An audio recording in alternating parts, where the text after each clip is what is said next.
আচ্ছা বলেন তো আল্লাহ কোথায় আছেন? এটি একটি মুশকিলের প্রশ্ন।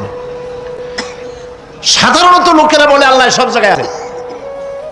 এই কথা, এই জবাব সঠিক নয়। আকীদা সাফ হতে হবে। আল্লাহ সব জায়গায় আছে এই কথা সঠিক নয়। যদি আল্লাহ সব জায়গায় থাকেন তাহলে দুনিয়ার সব জায়গা ভালো না, কিছু কিছু খারাপ আছে। তাহলে খারাপ জায়গায়ও থাকতে হয়।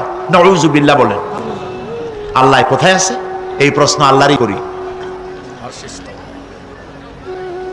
সওয়ালে মুকদ্দারের জবাব, পৃথিবীর মানুষ আল্লাহকে প্রশ্ন করবে তুই কোথায় আছো। রব্বুল আলামিন প্রশ্নটার আগে জবাব দিয়ে দিয়েছেন, আর রহমানু আলাল আরশি ইস্তাওয়া। আল্লাহ পাক আজিমে আছেন। কোথায় আছেন বলে? এক আঙ্গুল আকাশের দিকে উঁচু করে বলেন আল্লাহ কোথায় আছেন? আজিমে আছেন। সুবহানাল্লাহ। তবে আরশে আজিমে আছেন যে অবস্থা এমন নয় যে তিনি সাংঘাতিক রকমের কুয়াশার কারণে বাংলাদেশে কি হইতেছে তা দেখতে পান না। সে আল্লাহ রাব্বুল আলামিন সব কথা পরিষ্কার করে বলেছেন, আমি তোমার ঘাড়ের কাছে। তার মানে আল্লাহর ইলম, তার নজর, তার সামা এবং তার বসর, তার দেখা, তার শোনা, তার ইলম সবটা আমাকে ঘিরে আছে, আমি তার বাইরে নাই। আল্লাহ মানুষকে সতর্ক করতেছেন, মা ইয়ালফিযু মিন কাওলিন ইল্লা লাদাইহি রাকীবুন আতীদ।